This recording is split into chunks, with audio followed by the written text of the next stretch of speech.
الحمد للہ رب العالمین والصلاة والسلام علی سید المرسلین۔ ناظرین کرام، السلام علیکم ورحمۃ اللہ وبرکاتہ۔ ایمانی صفات کا عنوان لے کر آپ کی خدمت میں حاضر ہوں۔ اللہ کے رسول صلی اللہ علیہ وسلم آپ کی پاکیزہ زندگی تھی اور اپنی امت کو پاکیزہ زندگی گزارنے کی تعلیم بھی دی۔ زندگی کے ہر میدان میں جن کا تعلق حقوق اللہ کے ساتھ تھا یا پھر حقوق العباد کے ساتھ، کوئی بات آپ نے چھوڑی نہیں ہے۔ حقوق العباد کے تعلق سے اللہ کے نبی صلی اللہ علیہ وسلم نے غلاموں، نوکروں اور خادموں کے تعلق سے بھی ہدایات دی ہیں۔ اللہ کے رسول صلی اللہ علیہ وسلم سے پہلے عرب دنیا میں عام غلامی کا رواج تھا۔ دوسرے ملکوں سے لوگ لائے جاتے اور خرید و فروخت کا سلسلہ جاری تھا انسانوں کا۔ ان کو غلام بنا لیا کرتے تھے، خرید لیا کرتے تھے، اور انسانی زندگی میں، معاشرے میں، سماج میں ان کا کوئی مقام نہیں تھا۔ ان کو اپنی ملکیت سمجھتے تھے۔ لیکن اللہ رب العالمین نے کرم کیا انسانیت پر، اور اللہ کے رسول صلی اللہ علیہ وسلم کے زمانے میں بھی اس کا رواج تھا۔ پھر آہستہ آہستہ اللہ کے رسول صلی اللہ علیہ وسلم نے ایسا نظام بنایا کہ تاریخ شاہد ہے کہ غلامی کا سلسلہ ہی ختم ہو گیا۔ پھر یہ کہ اللہ کے رسول صلی اللہ علیہ وسلم نے ایک عام طریقہ رائج کر دیا، اور جو بھی آپ کہا کرتے تھے، کرتے تھے اپنی طرف سے نہیں، اللہ کی طرف سے، کہ غلاموں کو آزاد کرنے کا بہت بڑا ثواب ہے، اور گناہوں کا کفارہ بھی ہوتا ہے۔ ایک طرف تو اللہ کے پیارے پیغمبر نے اس بات کی تعلیم دی، دوسری تعلیم یہ دی کہ ان کے ساتھ اچھا سلوک کیا جائے، محنت اور مشقت کا زیادہ بوجھ ان پر نہ رکھا جائے، ان کے کھانے پینے کا، رہنے سہنے کا مناسب انتظام بھی کیا جائے،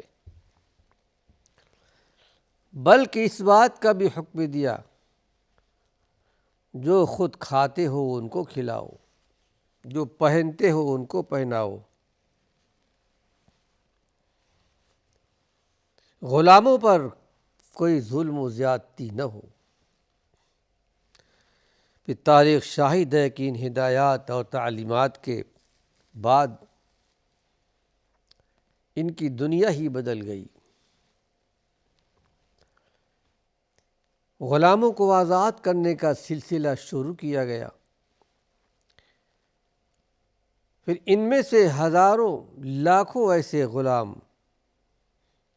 آزاد ہونے کے بعد اس امت کے بڑے بڑے پیشوا کے درجے پر آئے، حکومت کے بڑے بڑے عہدوں پر فائز ہوئے۔ پھر ایک دور ایسا بھی آیا جب کہ غلامی کا سلسلہ ختم ہو گیا۔ لیکن ہمارے اور آپ کے اس دور میں جب کہ کوئی غلامی کی زندگی نہیں ہے، کچھ ایسے بھی افراد ہیں جو کسی کے یہاں کام کرتے ہیں چلے جاتے ہیں، فیکٹری میں، کمپنیوں میں، دکانوں میں، آفسوں میں، یہ ایک الگ بات ہے۔ لیکن کچھ ایسے افراد، ایسے خدام، ایسے خادم جو 24 گھنٹہ ان کے گھروں میں رہتے ہیں، صاف صفائی کا کام، کھانا پکانے کا کام یا سودا سلف لانے کا کام، ان کو آج کے ہمارے اس دور میں نوکر یا خادم کہا جاتا ہے۔ یہ جو حدیث آپ کے سامنے پیش کرنے والا ہوں، یہ حدیث حقیقت میں آج کے ہمارے اس دور میں نوکروں کے لیے، خادموں کے لیے، خداماؤں کے لیے ہے۔ ان پر بھی وہی اطلاق ہوتا ہے جو اللہ کے پیارے پیغمبر محمد صلی اللہ علیہ وسلم نے غلاموں کے لیے دیا تھا۔ آئیے چند احادیث آپ کے سامنے پیش کر رہا ہوں کہ خادموں کے، نوکروں کے، خدام کے بنیادی حقوق کیا ہیں۔ اسلام نے ہر ایک کو ان کا حق دیا ہے، اس سے پہلے بیان کیا جا چکا ہے۔ حقوق العباد کے تعلق سے، نوکروں اور خادموں کے تعلق سے رحمت للعالمین صلی اللہ علیہ وسلم نے کیا ہدایات دی ہیں۔ روایت ہے مسلم شریف کی، اور روایت کرنے والے مشہور صحابی رسول حضرت ابو ہریرہ رضی اللہ عنہ کہتے ہیں قال رسول اللہ صلی اللہ علیہ وسلم للمملوک طعامہ وکسوتہ ولا یکلف من العمل الا ما یطیق۔ بڑی پیاری حدیث ہے۔ اللہ کے نبی صلی اللہ علیہ وسلم نے ارشاد فرمایا، کہتے ہیں ابو ہریرہ کہ اللہ کے رسول صلی اللہ علیہ وسلم نے ارشاد فرمایا، غلاموں کے لیے یعنی نوکروں کے لیے، خادموں کے لیے جو ہر وقت گھر میں رہا کرتے ہیں، خدمت کے لیے ان کو رکھا گیا ہے، آپ نے ان کے لیے ارشاد فرمایا کہ ان کا کھانا بھی تمہارے لیے ہے، ان کو پہنانا بھی تمہارے لیے ہے،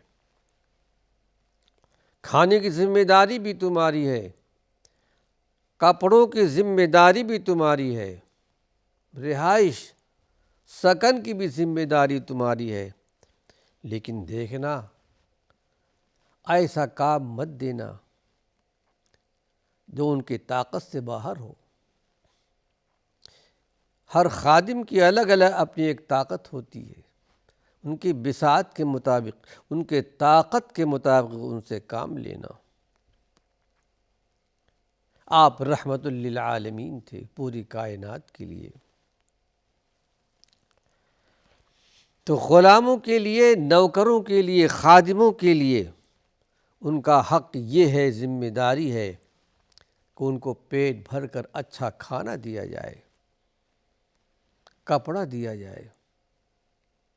پھر یہیں تک محدود نہیں، یہ اللہ کے پیارے پیغمبر محمد صلی اللہ علیہ وسلم کے اور بھی ہدایات ہیں۔ آپ نے ارشاد فرمایا کہ یہ غلام، یہ نوکر، یہ خادم تمہارے بھائی ہیں،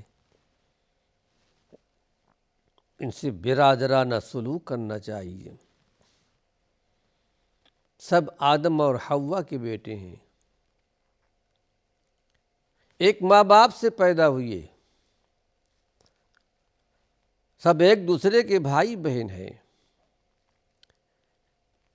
بھائیوں جیسا سلوک ہو۔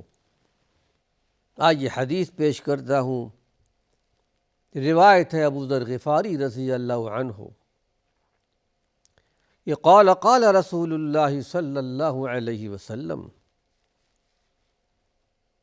اخوانکم جعلہم اللہ تحت ایدیکم فمن جعل اللہ اخاہ تحت یدیہ فَلْيُطْعِمْهُ مِمَّا يَأْكُلُ وَلْيُلْبِسْهُ مِمَّا يَلْبَسُ وَلَا يُكَلِّفُهُ مِنَ الْعَمَلِ مَا يَغْلِبُهُ إِنْ كَلَّفَهُ مَا يَغْلِبُهُ فَلْيُعِنْهُ عَلَيْهِ رواہ البخاری و مسلم۔ یہ روایت جو آپ کے سامنے پیش کی گئی ہے بخاری اور مسلم کی ہے، بڑی ٹکسالی حدیث ہے۔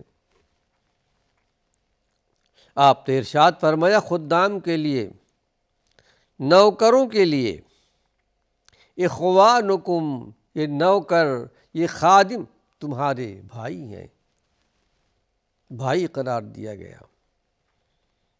ایک ماں باپ آدم علیہ السلام حوا علیہ السلام سے پیدا کیے گئے۔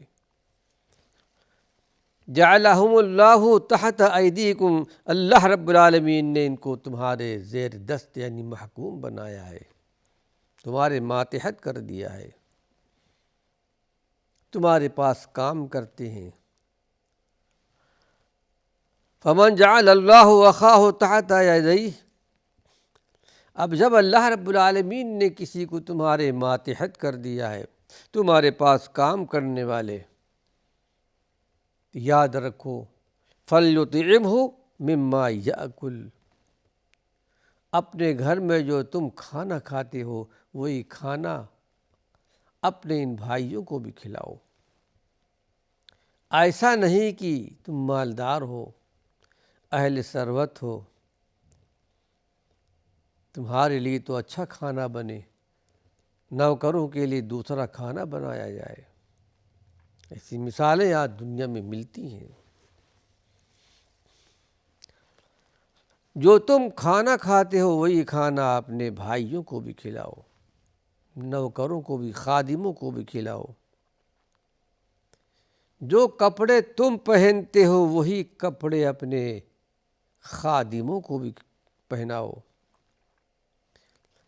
اور ان پر کام کا ایسا بوجھ مت ڈالو جس کو وہ برداشت نہ کر سکیں۔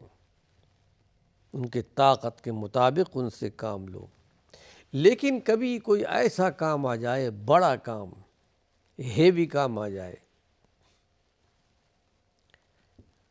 تو اس کی مدد میں تم خود بھی شریک ہو جاؤ۔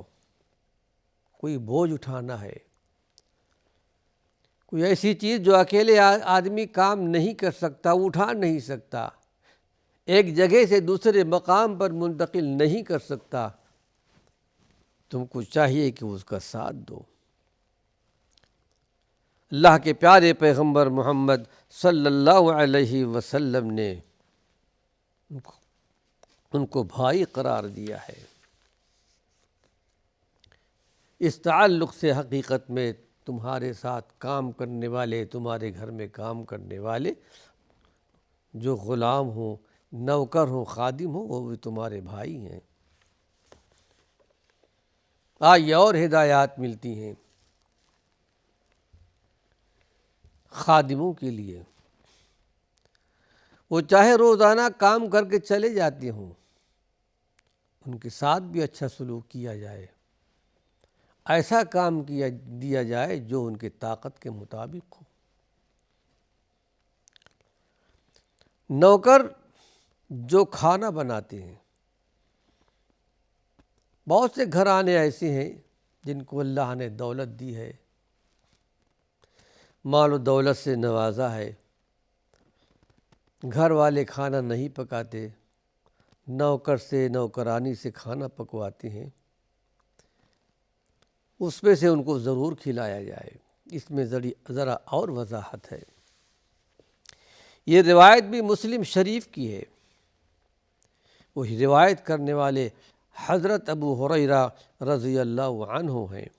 آئیے پوری حدیث آپ کے سامنے پیش کرتا ہوں۔ عن ابی ہریرہ قال قال رسول اللہ صلی اللہ علیہ وسلم اذا صنع لأحدكم خادمه طعامه ثم جاءه به وقد ولي حره ودخانه فليقعده معه فليأكل فإن كان الطعام مشفوها قليلا فَلْيَضْعَ فِي يَدِهِ مِنْهُ أُكْلَةً أَوْ أُكْلَتَيْنِ۔ بڑی پیاری حدیث ہے، روایت کرنے والے حضرت ابو ہریرہ رضی اللہ عنہ ارشاد فرماتے ہیں کہ اللہ کے نبی صلی اللہ علیہ وسلم نے ارشاد فرمایا، جب تم میں سے کسی کا خادم تمہارے لیے کھانا تیار کرے اور کھانا لے کر کے آئے دسترخوان پر، ظاہر ہے کہ کھانا پکانے والے خادم نے کھانا پکاتے وقت آگ کی گرمی بھی اس کو پہنچی ہے، اس کا دھواں بھی پہنچا ہے۔ ٹھیک ہے، اس زمانے میں آج جیسی سہولت نہیں تھی، لکڑیوں سے کھانا پکاتے تھے، لیکن آج بھی آپ مطبخ میں جائیں، جہاں کھانا پکتا ہے تو گرمی تو وہاں ملتی ہے، دھواں بھی ملتا ہے، اس کو گرمی بھی پہنچی ہے اور دھواں بھی پہنچا ہے، بس چاہیے کہ تم اس کو اپنے ساتھ کھانے میں شریک کر لو۔ فَلْيُقْعِدْ، یعنی اس کو بٹھاؤ اپنے ساتھ، معہو کا لفظ آتا ہے، اپنے ساتھ بٹھاؤ، اپنے دسترخوان پر بٹھاؤ کہ وہ بھی کھائے، اور اگر کھانا تھوڑا ہو، قلیل ہو، تو کچھ نہ کچھ اس کے ہاتھ پر اس کو دے دو، چاہے ایک لقمہ دو لقمہ ہی صحیح۔